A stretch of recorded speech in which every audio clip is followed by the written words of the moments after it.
Hi guys. So 2 weeks ago, I started losing my Facebook account. I tried to get it back. I couldn't. A week ago, which ended like at the beginning of this week, I lost all the other social media accounts. And Instagram, Telegram, and WhatsApp was uninstalled from my phone. And I think it's only today that I came to realize that this is a major hacking event in the history of the internet. 16 billion credentials have been compromised all over the world.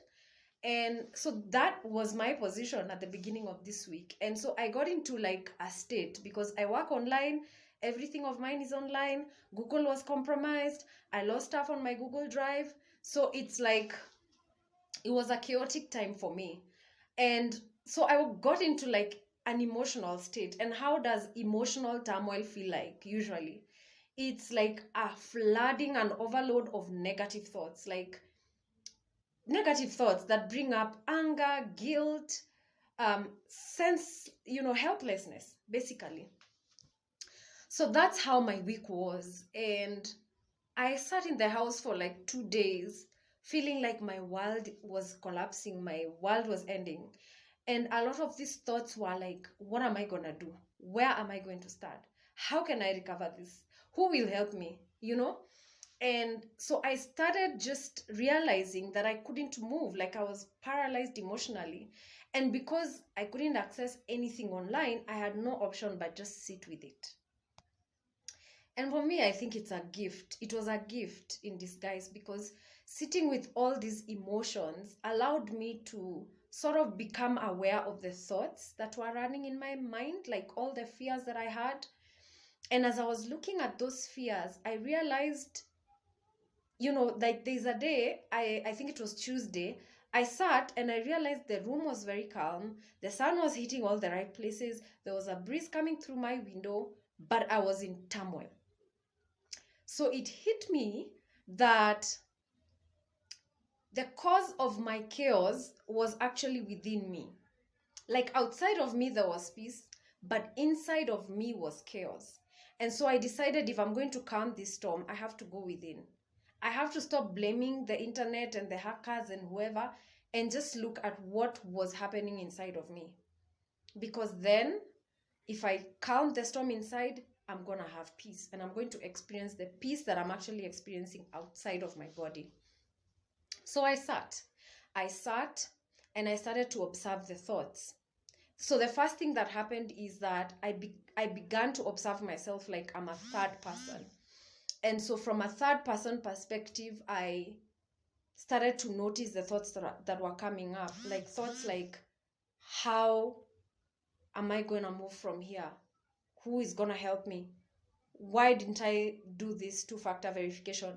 Why didn't I change all my passwords? What could I have done? So I started to see those thoughts and I started to realize that these are the thoughts that were generating the emotions. So I told myself I need to change these thoughts. But then I realized that this situation has happened. How else can I think about it? And I noticed that I have to think differently about what has happened so that I start feeling differently about it. And that's when I discovered that the person who was defining what has happened to me is the one that was attached to the thought. So it's an identity thing. And I realized that I cannot change my identity if I don't change how I'm defining what has happened. Let me break it down for you. As long as I'm thinking that this is a bad thing that has happened to me, I'm going to take on the identity of the victim. Because it's only if I'm a victim that I believe that it's a bad thing that has happened to me. So I started to wonder, how can I change my identity so that then I change my thoughts and my emotions? And I had to take on a higher identity. I had to stop thinking of myself as this person who has been hacked. Even though I am, I needed to find a higher identity. And that's when I had to step into the identity of I'm a soul having a human experience. And this experience that I'm having is working for my good as a soul. And So I started to see, how is this working for my good? And that's when I started to see, by the way, this is a reset. And that's what I've been telling people. When people call me and they're like, oh my God, I'm so sorry that you went through this. I'm like, no, actually, I've started to see it as a reset. Like, this is my chance to start anew. This is my chance to become actually online the new person that I've become, because I've been doing a lot of inner work. And that sometimes is the outcome of doing inner work. You change who you are, you change how you think, you change how you see things. And in the process, you lose some of the things that you are clinging to, that you are holding to, that you are attached to, that defined your old identity. So why am I doing this video?